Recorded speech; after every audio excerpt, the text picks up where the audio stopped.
Welcome to the Tag Talks podcast. Today I'm joined by my good friend and former teammate, Daniel Ferraro. Dan, how you doing, my guy? I'm good. How you doing, Andrew? I'm good, man. Thank you for doing this. Yeah, anytime. So why don't you just get us started here, telling us a little bit about yourself, kind of what position you used to play, kind of what you're up to now. Yep. So I played for the Guelph Griffins football program, and I was the kicker and punter from 2011 until 2014. And then in 2015, when I finished my playing career, I began coaching and I became the kicking coach for the Guelph Griffins. And since then, I've also become the Guelph Jr.Gryphons head coach. And I've started my own kicking coaching company called Canada Kicking Academy. And that's been going really well. Yeah. That's awesome, man. And a lot of that stuff, obviously, we'll dive in as this thing unfolds. But just to kind of get started, we'll go through our quick 6 questions, try and get you to know you a little bit more. So what is your favorite meal? I'm pretty sure my brother had the same answer, but I got to go with my mom's lasagna. That always hits home. There you go. Okay. Your favorite exercise? My favorite exercise. That's a good one. I'd have to go with single leg RDL kicker style. So we've been doing some kicker workouts during this quarantine.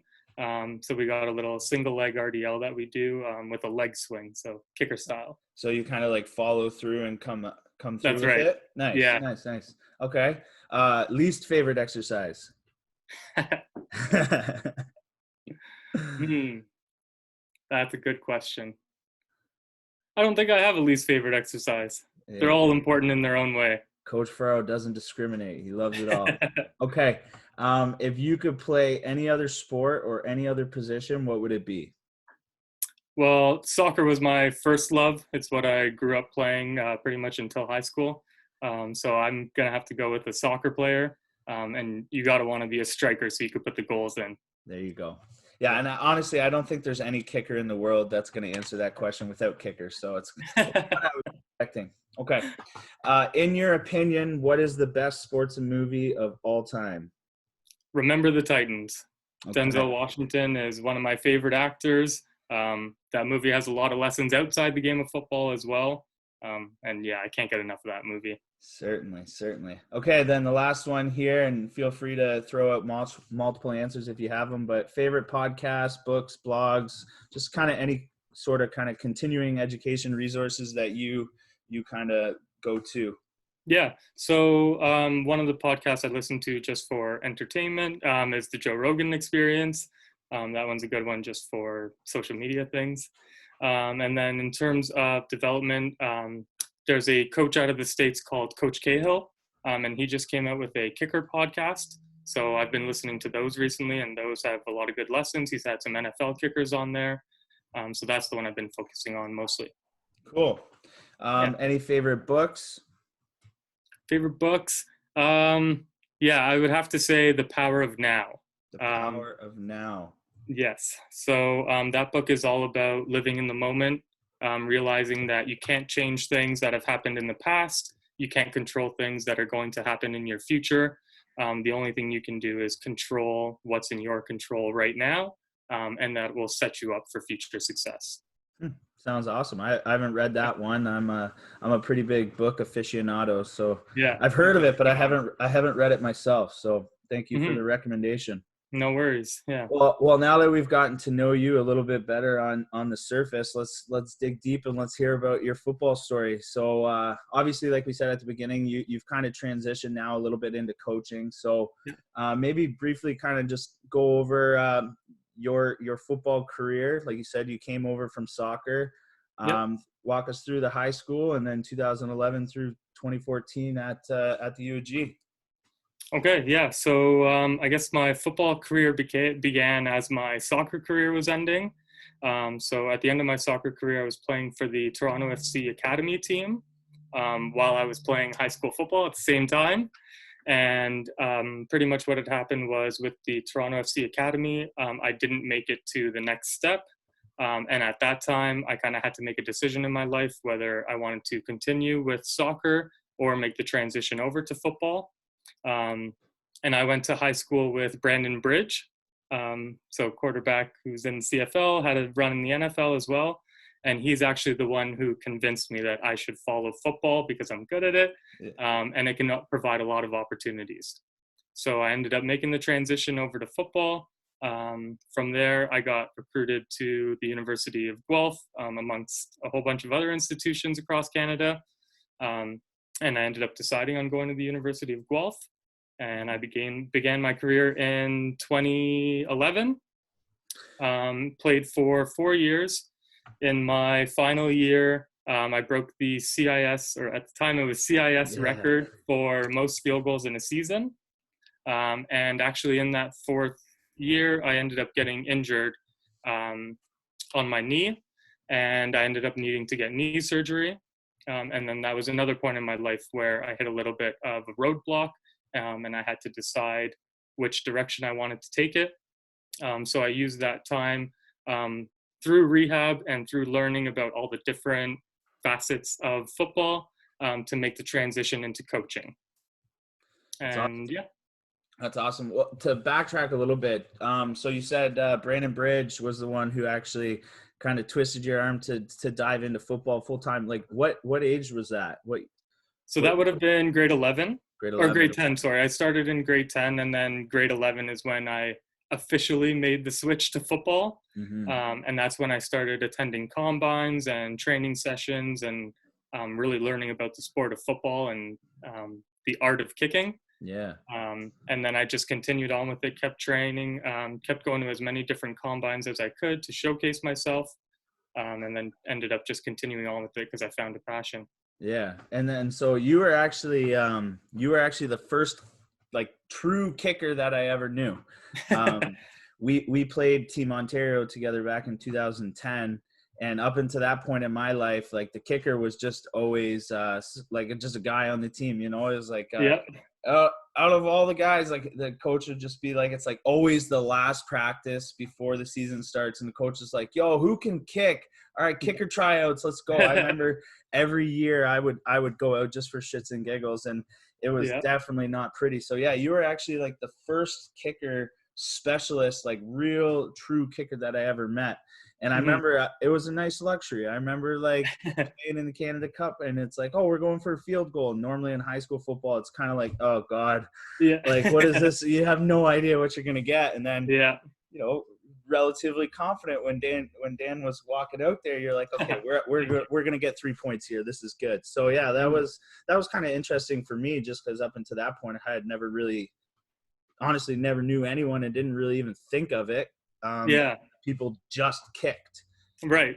So I guess a story about that. So the way I first was introduced to the sport of football was in grade 9. We just, in our gym class, had a punting competition, and they just gave us a couple footballs and said, let's see who can kick it the furthest. And I won that competition. And then over the summer going into grade 10, so in grade 9 and in elementary school, I did cross country in the fall because it was good training for soccer. But then going into grade 10, I got a call from my gym teacher, and he said, do you want to come out for football tryouts in the fall instead of cross country? And I was like, yeah, sure, you know, new experience, try it out. So showed up to training camp, and it was the second day, and I was with the DBs playing safety, and we had the helmets out in a line, and we were just doing our step over drills. And the coach goes, hey kid, that was an awesome job. What's your name? And I said, Daniel Ferraro. And he goes, oh, you're the kicker. And I was like, yeah, I guess so. And from that point on, I was the kicker. And that was when the legend of Magic Foot was born. That's right. that was Ferraro's old nickname in high school, Magic Foot. Yeah. Actually, funny story about that too is my mom came to pick me up one day from school, and this was in grade 11. And she saw one of the grade 13s outside the school, and she said, do you know where Daniel is? And he goes, Daniel? I don't know who Daniel is. And she goes, Daniel Ferraro. He's like, I don't know who that is. She goes, you know, the kicker? He goes, oh, Magic Foot. Yeah, Magic's inside. That's hilarious. Yeah. That's so funny.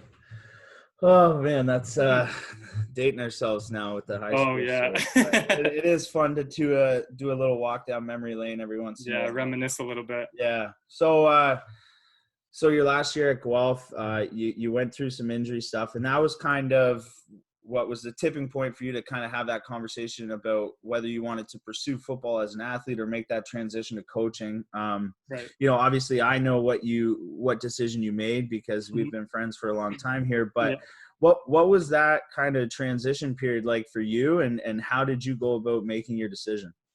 Yeah, so it was tough. I'm not gonna lie, it's always tough giving up playing the sport that you love.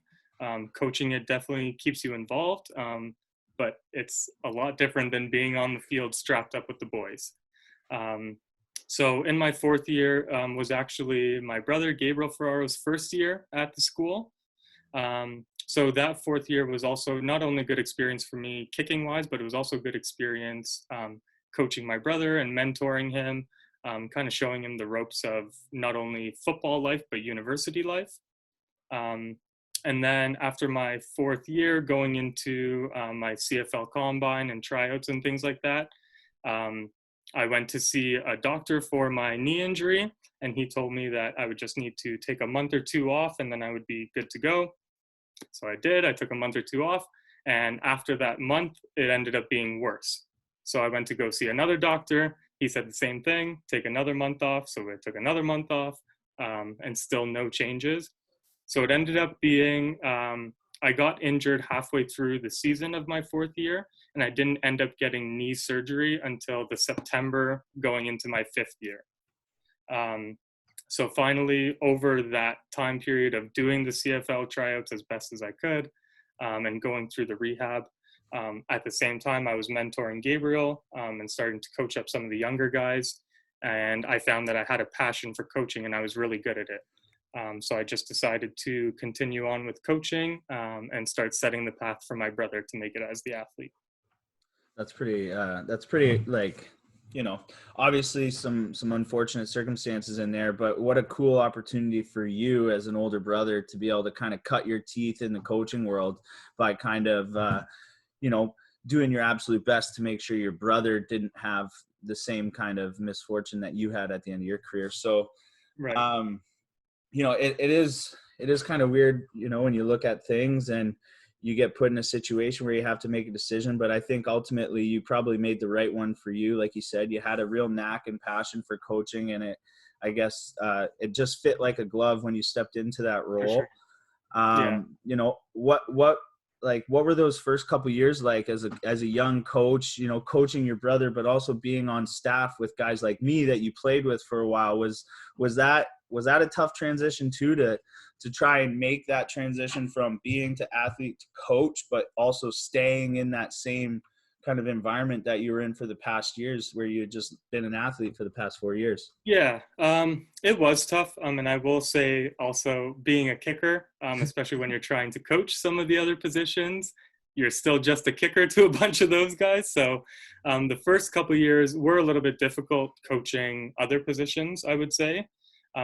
But as the guys that I played with graduated and I started getting a little bit older, that became a lot easier for the other guys to listen to the coaching that I had. Yeah.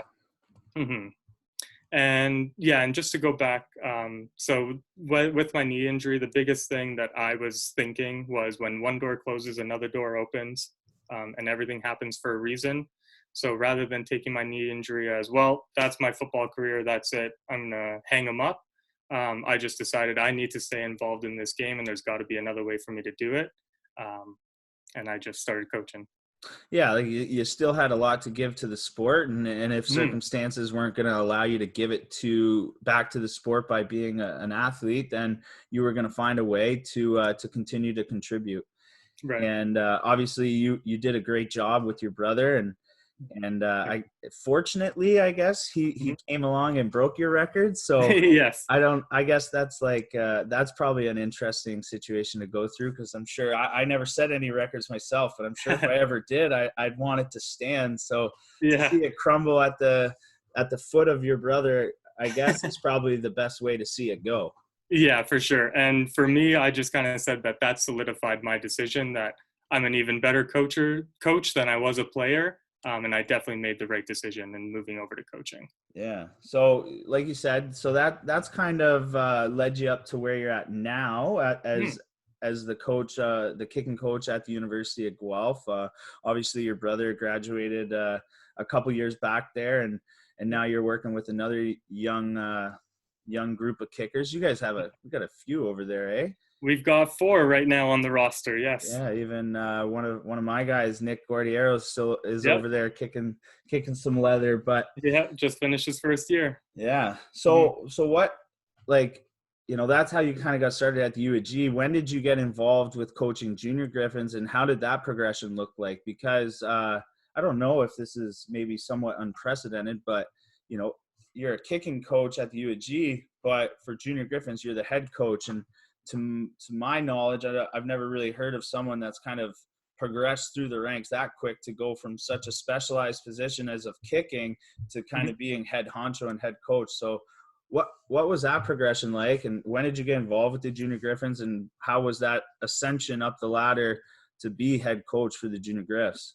Yeah, so when I first started coaching back at the end of my playing career, I had started helping out with the Guelph Junior Griffins just with their kicker as the kicking coach, helping them out.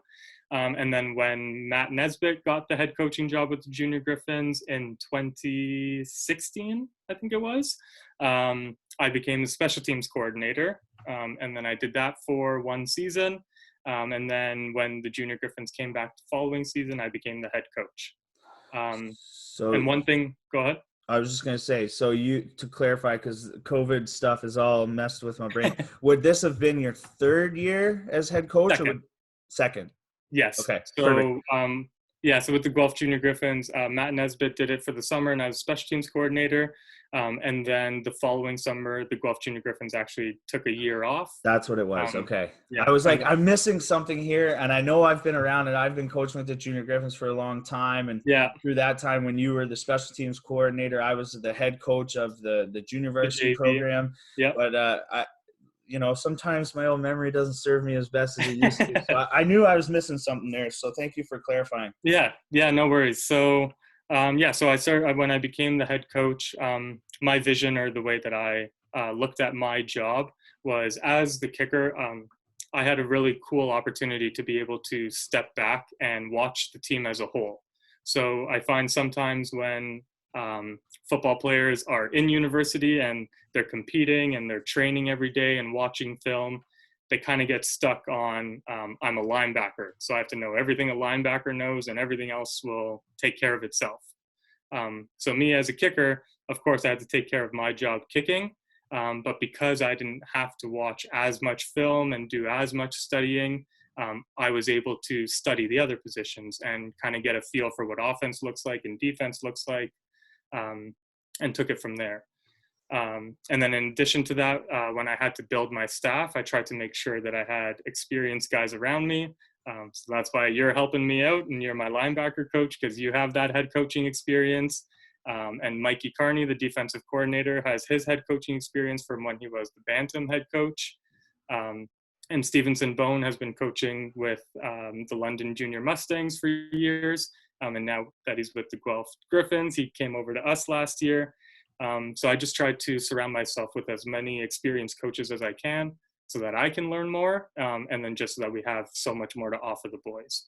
Yeah, exactly. And that's what it ultimately comes down to, right? That's Yeah, exactly what I tried to do when I was a head coach and put my staff together. It's like, how can I surround myself with people that are as committed as me, but right.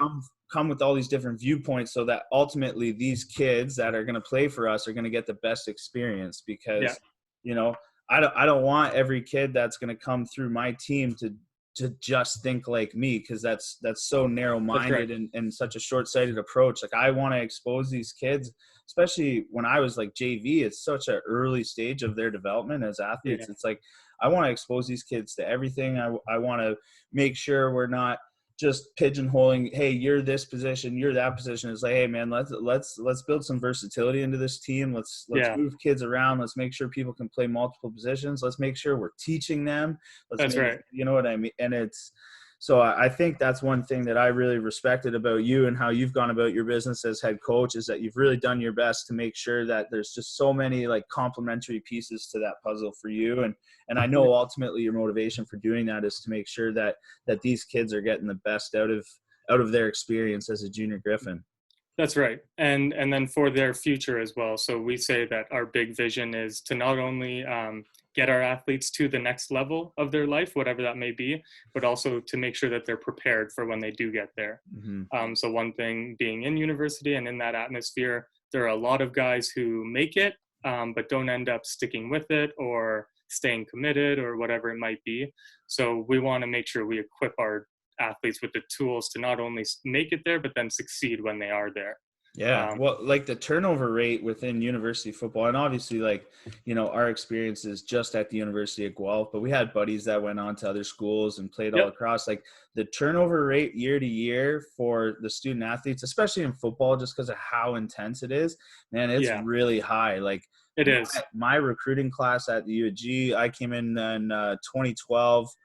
Well, we had like high 40s in terms of the amount of kids we had committed. And then I think there was maybe 5 or 6 kids that didn't get accepted into university. So those kids were lopped off right off the top. So we had about 40 come day one of training camp. Probably by the end of the season, that was down to 32. Yeah. Going into third year, man, I think there was like 10 of us. Yeah. 10 to 15 absolute max. Yeah. So you think about that, that's way less than half of what it originally started as. And that is not a special recruiting class. That happens every single year. Yes. So like that, it's not just about getting your kids to, you know, signing day where they get to sign their letter of intent. Cause man, that is such a small piece of the puzzle. It's man, if you're trying to get there and sustain that and do that for 4 to 5 years, man, you got to have a lot of other skill sets. And and so like you said, that's a huge part of this youth player development model that you're kind of taking at with your varsity team, but also something I've seen within the entire Junior Gryphons organization. Yeah, and just bringing in all those different people from different backgrounds, it not only helps them in the game of football, but it helps them in life as well, because we just have so many different experiences on our coaching staff that you guys can offer the boys a different perspective on life. Yeah. And then with the game of football, like you said, you never know what university you're going to end up at, what team you're playing for, what position you're playing for. So we want to have the reputation where if you are getting a Guelph Junior Griffin player, you can put him anywhere on the field and he's going to be ready to go. Yeah, including scout team. Yeah, that's right. That's right. Yeah, you got to start somewhere. You got to start somewhere, and that's such a huge part, man. Like obviously, that's where my career at Guelph started, was on scout team. But as my career progressed and eventually becoming a starter, it's like, man, the scout team guys, they were instrumental to getting us prepared for game day on Saturday, and a lot of our success on Saturdays was attributed to the work that our scout teams were doing. And when you get guys that are going to the next level and think that they're too good to play scout, well, man, that hurts the team. And so that's one thing where we're maybe trying to break some egos a little bit and just have these guys understand that, hey man, there's a bigger picture here. This is all about the team. This isn't just about you. And we need a group of guys that are fully committed to the team and not just themselves. And I'd rather have a smaller roster of more committed kids that are willing to do the extra things than have a huge roster with a bunch of egos on it. And 100%. And that's really a lot of what we're trying to do at the youth level is try and set those expectations, because when you're younger and maybe a little less mature, there's a lot of times where you just feel it's all about you, and you maybe need those coaches in front of you to kind of help you see that bigger picture. Yeah, and just going off of that, that's a big focus that we have right now during this quarantine and this COVID-19 time. So with the Guelph Junior Griffins, we've been doing weekly online meetings. So we've had team meetings once a week and offensive and defensive meetings once a week. And my main focus with the team meetings has been, so now that you can't be playing football, you have to understand how much of a privilege it is to be able to play this game. So now that you don't have it, what are you doing in your life? What lessons are you taking from football that you can apply in your life? What are you finding that dedication to, that commitment to get better? Football does not just stay on the field. No, and even even if you want to keep it within the football realm, like there's so much that goes into being a great football player. There's so much more, sorry, that goes into being a great football player than just showing up to games or practice, right? Yeah. It's the film study, it's the studying your playbook, it's the training, it's the nutrition, it's the sleep, it's the recovery, it's all of these things. And Yep. yeah, right now maybe the coronavirus has come in and it's restricted your access to a few of those pieces of the puzzle. Maybe you can't go to practice and we can't have our season, or as of yet we can't have our season, and you can't go to the gym, but okay, there's so many other things that you can focus on. So Right. are you going to double down in your efforts in these other areas to see the payoff of that when you get back on the field? Or are you going to just sit around and say, woe is me, make excuses, complain about the circumstances? And that's what I think is awesome, is you're challenging these guys to find other ways to become a better football player, even though they can't play football right now. Yeah, for sure. And when we do finally get back on the field, the big message is we don't want to be starting at square one. No. Right. So we don't want to have wasted the last month or 2 months or however long it may be. And they've done nothing, and we're back at where we were last August or last May. Yeah. So we just always have to keep moving forward and keep progressing and keep finding ways to get better. Yeah, and obviously these kids are disappointed, and so are we as coaches, man. For sure. Like, oh yeah, for sure. I took the year off of coaching last year, and I was getting back on the field this year, and I was so excited for the first week of April, because that's when we start practicing. So yeah, it's obviously disappointing, but like you say, it makes you a little bit more grateful for when you will get that opportunity, but it also presents an opportunity for you right now to continue to improve, so that when you do get that chance, you are better. Right. And I just taking a lesson, I guess, from my path is when football ended for me, I had to make a decision, and I found a way to keep football in my life, even though I couldn't be on the field. So that's another thing we're trying to instill in these boys is some of them might become head football coaches one day, and some of them are going to want to give back to their community and their high schools. So when they do decide to do that and they want to become a coach in their community, they'll have the tools to do it, and they'll be prepared because of all these extra lessons they've been given. Yeah. Oh, I couldn't have said it better myself. 100%. So I've been thinking about this a little bit the last couple weeks, and it's like, man, I don't know, like hats off to these kids, because I don't know how I would have handled this situation if I was 17, 18 years old. I'm a grade 12 student going into my last year of high school. Maybe I hadn't got the most of recruiting attention thus far, and I really needed this summer season to get on the recruiting radar going into my final year of high school. Like, I don't know how I would have handled that, and I'm just trying to put myself in these shoes of these kids and imagine what they're going through. And that's why, obviously, like you say, we're trying to do as much as we can to support them and keep them improving, even given the circumstances. But you obviously have that you're kind of a little bit more involved in the university scene than I am at these days with your job at the University of Guelph. Like, how do you see this this coronavirus and the shutdown or postponements of the season and that stuff? How do you see that playing out in the recruiting world? And what would your advice be to these guys, aside from all the things that you've said thus far, but, how do you see this affecting their recruitment, and what would you, give as advice for these kids? Yeah. So one thing I would say is this is a very good opportunity to worry about the recruiting side of things and getting into university off the field. So worrying about your academics. I actually had a phone call just before this with one of my junior Griffins, and we were talking about tuition fees, how to apply, what kind of courses he would need to take. So just doing all that kind of homework to, once again, make sure you're prepared for when you're in university, off the field as well as on the field. Mm-hmm. And then on the field, in terms of recruiting, it is going to be really tough now, especially for those boys who maybe have not had highlight tapes yet or haven't really gotten to get in front of coaches.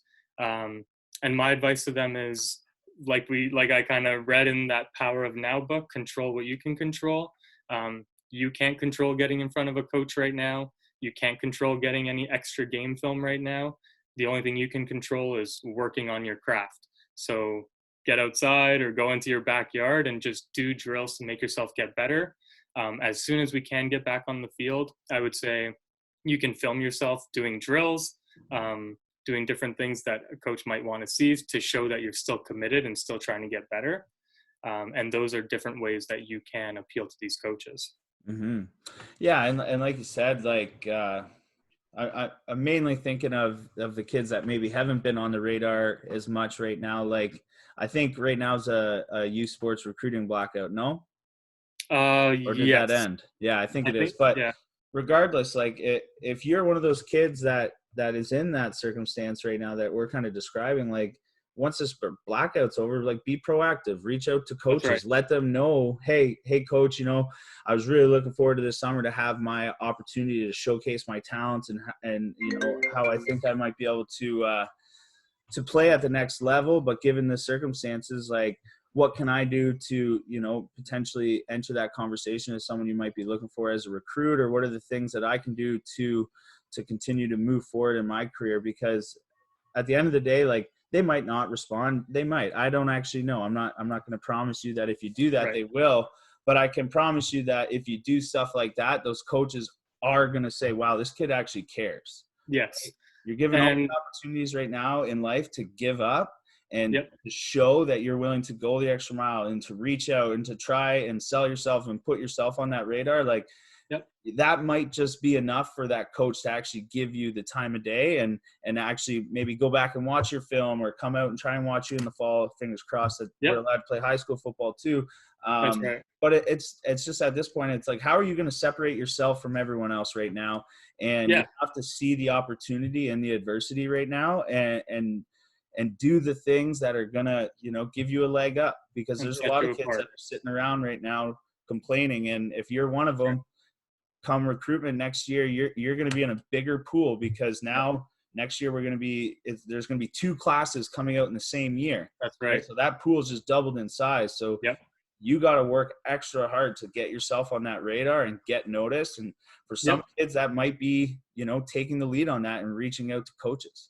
That's right. And the biggest thing to realize when you are reaching out to coaches is you are going to get a no.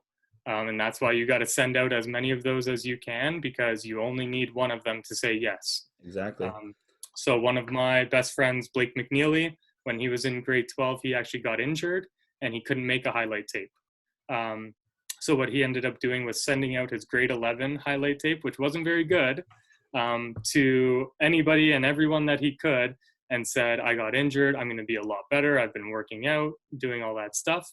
And he actually came to the University of Guelph as a walk-on and ended up starting in his 3rd and 4th and 5th year and won the Yates Cup with us. Yeah. And So that's where the just one will, of there's a the way. million stories, right? That's right. There's so many, and we could probably list off a few names of guys that we saw just at Guelph that That's had right. very similar situations. And like you said, you have to. We talked maybe a few minutes ago about breaking some egos. Like, set your ego aside. You can't let someone telling you no hold you back from trying. Right? I've had that conversation with someone in the past as a kid. A few summers ago, and we had a very similar conversation. Oh, coach, you know, I'm not getting recruited that much. I don't know why. This is, you know, BS, whatever. I'm like, well, have you emailed any coaches? Have you reached out to them? He's like, well, I shouldn't have to. You know, like, I'm better than that. Like, I'm a 3-year starter. I'm like, buddy. But they don't know that. Yeah, you're saying the wrong things right now. Like, Yeah. You think if a coach approaches you and this is your story that they're going to be blown away and want you on their team? Like, no, maybe that's the reason they haven't come to you is you That's right. think maybe think a little too highly of yourself. So like I said, you got to set your ego aside. Yeah. And when you're in high school, you're definitely the big fish in the little pond, right? You are applying to university and you are getting recruited because you're probably one of the top 3, top 5 guys on your team. But when you get to university, you have guys from across the country who are the top. That big fish in a little pond is not the case anymore. You are now a little fish in a big pond, and you have to set yourself apart. And those are definitely the ways to do it. Mm-hmm. Yeah, I wish I had some like legitimate stats to say like this is how many this is how many high school football teams there are out there. This is the average Yep. amount of kids per team. This is like the pool of people that you're trying to compete in. So if you're the top 5 on your team, no offense, like I think you're a great person, but like who cares, right? Yeah. There's probably 700 top players in your province alone, and That's then right. times that by however many provinces, and this is recruiting is a national battle, right? Like Yep. when we were at Guelph, we had tons of out of province players, so you're not just competing with your city or with Nope. your region or your province. This is not nationwide. So like you That's said, right. don't rest on your laurels. Make sure that that you're willing to go the extra mile and prove to coaches that you deserve an opportunity. Because like you said, Right. you just need one. You just need Yeah. one coach to say yes. You need one opportunity. And if you've put in the work and if you truly have your stuff, then you'll make the most of it. Yeah, for sure. And you'll be prepared for when that one coach does say yes. Yeah. So, yeah. And like I said, like I kind of just go down these little thought experiments or have these little thought experiments in my head and think about these types of things. Like, what would I do, or how would I handle this, or what is this Yeah. even going to look like? And at the end of the day, guys, like we don't know. That's We right. don't know. We don't know if our OPFL season is going to happen this year. We don't know if high school football is going to happen this year. There's so much uncertainty out there right now. We don't even know at this point if there's going to be a U Sports season. That's right. CFL's like the We have list no of idea. uncertainties goes on and on and on. If we Yeah. talked about them all, this would be a 17,000-hour episode. But like Coach Right. said at the beginning, it's focus on those lessons that he learned from that book. Focus on now. Focus on the things that you can control, and just do those things. Right. That's right. When you think about all the factors that are stacked against you, it's going to seem insurmountable, and you're probably not going to want to take action. But if you can focus on the 2 to 3 little things that you are, man, when all this stuff blows over, I think you're going to be at the top of the pile. That's right. And one of the quotes that I love that I tell the boys all the time is, somewhere out there, he's working harder than you are. And when you guys meet, he will win. Yeah, that was actually that was up in our weight room at the UAG. That's right. I used to look at that one all the time. Right. So what are you doing today to make sure that doesn't happen? Exactly. Yeah. Well, like you said, your prediction right now, and you're the head coach, so you're probably privy to a little bit more information than me. What does the outlook look like? Like we said, a lot of uncertainty, and I'm not trying to throw you on the spot here, but what does this projection look like for the OPFL season, for high school football, maybe even for U Sports? Yeah. So in terms of the OPFL, we're just in a holding pattern right now, waiting for the government programs and legislation to come down. The big issue right now is we not only have to wait for the fields to open, but once the fields are open, we also have to, the government has to allow groupings of more than 100 people. So right now, the University of Guelph and the City of Guelph have their fields closed until July. So even just that, that gives us the month of July and maybe a week or two in August. You have to have a certain number of hours of unpadded practice before you put the pads on. And then you need a certain number of hours of padded practice before you can compete in a game. So it is looking tough for the OPFL to get in a full season. What they've been talking about is either doing like a 4-game season type of thing with the local teams, or if they do have to cancel the season, then we'll look at within our programs doing exhibition games for the boys, just so they can still get the film. So unfortunately, we are waiting, and things have been kind of updating every day. So I keep telling the boys, make sure you're ready, because as soon as we are able to get on the field, we will be on the field, and we'll be ready to go. Yeah, once they give us the green light, we'll be meeting on the field 5 minutes later. Yeah, that's right. We got to make up for some lost time. Exactly. But like you said, right, like there's so much uncertainty, and we don't want this to all seem very doom and gloom. That's not the point. It's just we're just trying to paint the picture that at this point no one really knows, boys. So anyone that's listening to this, take ownership of your situation, take ownership of the things you can control, and focus on that, because even if this season gets canceled, that work that you did or all the hours that you're putting into improving your craft now, they will pay off eventually. I can assure you that. So don't get too hung up on the things that are lingering in the air right now, and just focus on you and what's in your power. Yeah, that's right. So, that's kind of where things are at with Junior Griffs, and that's your kind of experience at the University of Guelph as both a player and a coach. Talk to me a little bit about this project that you guys got going on now, CKA. Gabe was on a few weeks back, and he mentioned a bit of it, and maybe one day we'll get both of you knuckleheads on here, and we can chat it up. Cool.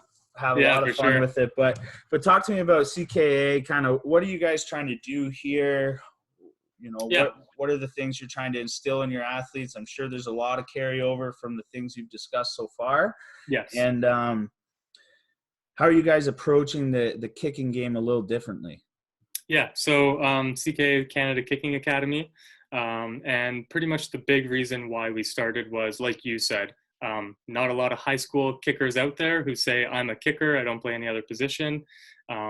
So we know, the way I kind of compare it is, it's like a goalkeeper in soccer or a goalie in hockey. It's such an individualized position. So you really have to work on it on your own outside of the game. When you go to practice, you most likely won't have a kicking coach. There won't be kicking drills set up for you. They're going to say, oh, you're the kicker? Okay, you can go train over there and we'll call you for special teams. So what we're trying to do is not only entice more kids to get out and start kicking and really treat it as a specialty and a craft that they can focus on, but at the same time, we're trying to give some knowledge to coaches so that coaches know how to approach those kids who come up to them and say, I'm a kicker. Instead of saying, go over there, maybe they have a set of drills that they can give them, or just some basis of the kicking game to be able to pass it on to more people. Yeah, that's amazing that I actually didn't know that, to be honest, that you guys were kind of taking this multi-pronged approach where one head of the beast is working with the athletes, but the other head of this beast is kind of actually addressing the coaching gap there as well, which I think is massively important, right? Because, you guys as a business and as an academy, you want to have this ripple effect, right? And as much as you guys absolutely love working with these kids that come and sign up for your programs, like, there's a limited scope to that because not every kid has the means or the ability or transportation or exposure to come and see you guys. But if you guys can get out there and start affecting coaches all over the province, all over the region, right, like the impacts that you guys will be able to have on the Canadian kicking game is so much greater. So that's actually really cool. I had no idea you guys were doing that, and hat tip to you guys for actually having the foresight to take that type of approach. Yeah, for sure. And I think it's just growing more knowledge of the game, right? So special teams is a third of the game, especially in Canada. It's definitely 1/3 of the game. So for the coaches out there, they just have to know what's going on with their kicker because it's not as easy as punt the ball into the corner.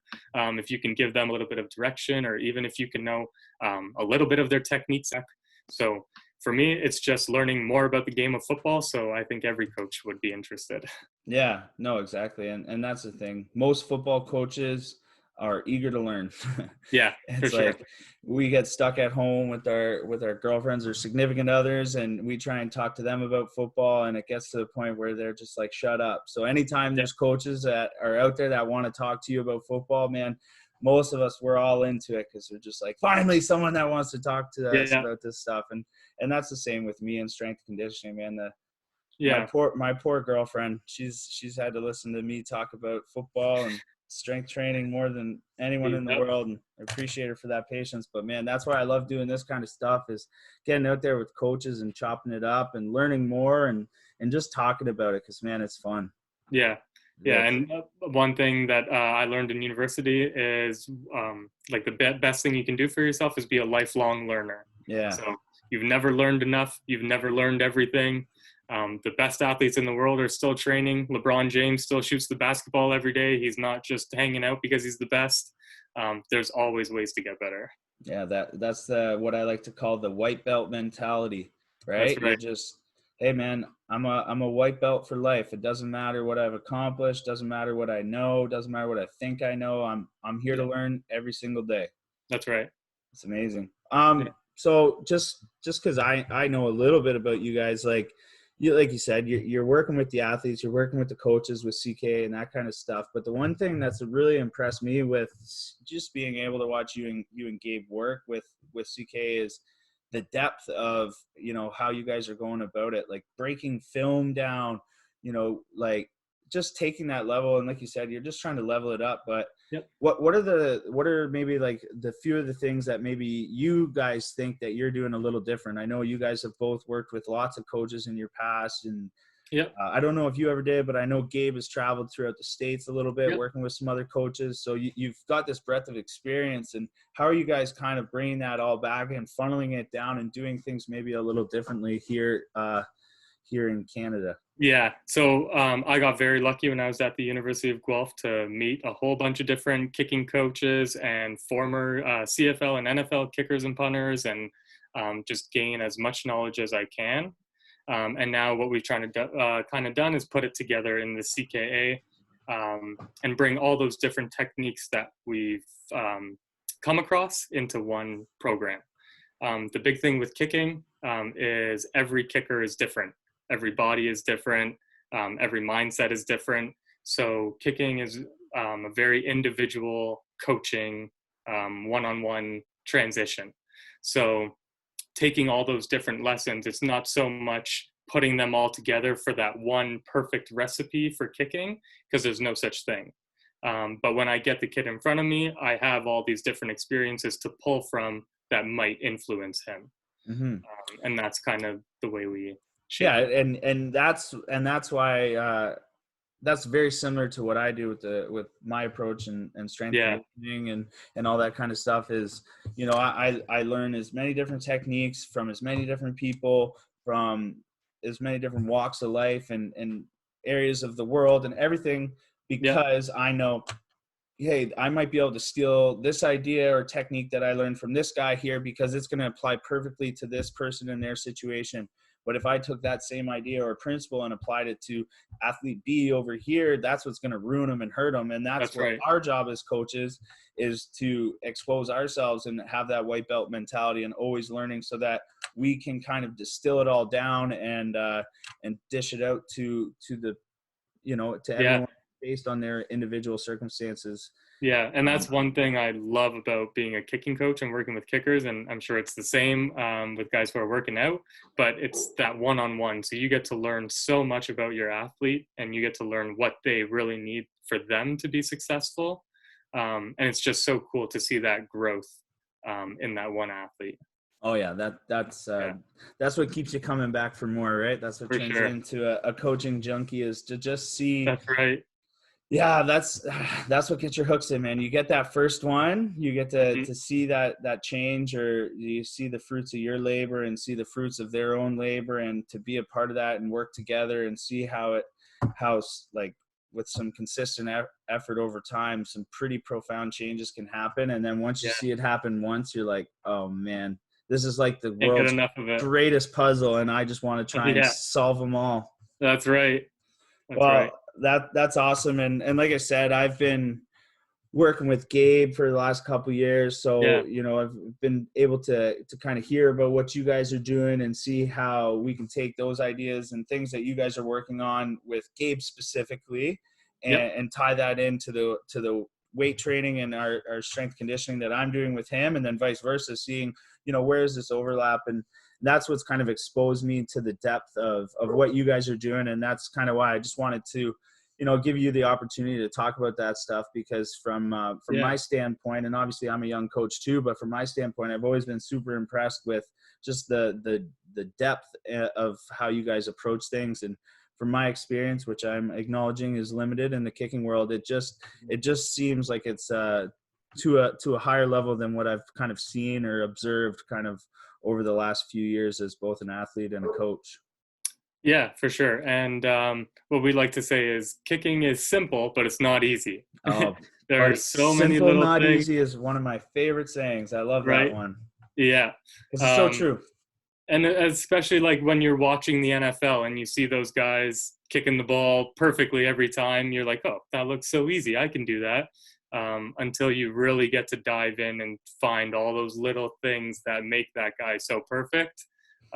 It's really cool. Yeah, no, like you said, and it's like opening Pandora's box, man. It's a Yeah. never-ending game, but it's my favorite one to play, and I know you're from the same cloth Yeah. of that. Yeah, and even now, like in my coaching career, so as you said, Gabriel going through the States, so I did that as a player, but even now as a coach, Gabriel and I went down to Tennessee to see a coach. So I didn't do any kicking. I just watched him coach and took notes and saw the lessons he was giving, to bring that kind of stuff back. So for me, I'm still learning new techniques and new ways of doing things to help the athletes. Yeah, and that's just leading by example, right? Like you're trying to impart this white belt mentality onto the athletes that you coach, both at CKA, the UAG, and Jr.Gryphons, and the best way to kind of teach those lessons is to lead by example. When these athletes see the level of commitment that you have to your craft as a coach, it's motivating, it's inspiring for them to want to actually internalize these things that you're trying to teach them and actually act on them themselves. Yeah, for sure. And I just hope that they can kind of look at it and implement it in their own life, on the field and off the field. Yeah, in sports and in school and in all aspects of life. Yeah. Well, man, it's been amazing to really hear you kind of unpack everything from your time as an athlete through your transition as a coach to where you're at now, and it's been awesome. Is there anything else that you kind of want to say before we start to wrap this up here? No, thank you very much for having me. Yeah, this Hey. has been fun. Yeah, and so if people wanted any more information on CKA or to connect with you, where are the best places for people to find you? Yep. So we're on Instagram, Twitter, Facebook, at Canada Kicking Academy. You can follow Jr.Gryphons as well, at Guelph Jr.Gryphons on Instagram and on Facebook. And we're posting things on there regularly. Awesome. Well, hang on here. I'm going to end the recording, but I just want to say thanks again for coming on and for sharing your wisdom. Awesome. Yeah, anytime. Thank you.